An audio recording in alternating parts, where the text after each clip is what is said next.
আসসালামু আলাইকুম বন্ধুরা, কেমন আছেন? আশা করি সবাই ভালো আছেন। তো আজকে আমি আমাদের বাড়ির আশেপাশে দিয়ে ঘুরতেছি। তো এটা হইতেছে আপনার আমাদের ব্রাহ্মণবাড়িয়া পশ্চিম এলাকার মধ্যে আছে। এটা হইতেছে আপনার পশ্চিম এলাকা নরসিং সারের পরে গ্রামটার নাম আদমপুর। এটা হইতেছে আপনার আমাদের এদিকটার মধ্যে বড় একটা গ্যাস ফিল্টার, এদিকটার মধ্যে সবচেয়ে বড় গ্যাস ফিল্টার। দুঃখজনক বিষয় হইতেছে কি আমরা এত কাছে থাকতেও গ্যাস পাই না, কষ্টের বিষয়। তো সবাই দেখবেন ভিডিওটা, দেখে ভালো লাগলে অবশ্যই লাইক কমেন্ট শেয়ার করবেন আর আমাকে সবাই সাপোর্ট করবেন আশা করি। তো দেখেন এই যে আমাদের সাগর ভাই, একজন একজন বিজনেসম্যান। আমরা টোটো কোম্পানির ম্যানেজার, খালি গড়ি আর হাই নাকি তা।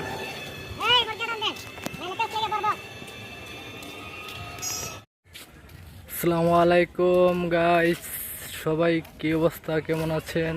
সবাই আশা করি ভালো আছেন।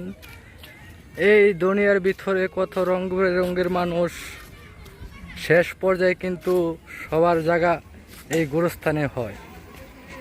এই গুরুস্থানকে যারা ভালোবাসেন এই ভিডিওটাকে সবাই শেয়ার করবেন এবং সবাই লাইক দিবেন, শেয়ার করে সবাই পাশে থাকবেন নাকি। আর চ্যানেলটাকে শেষ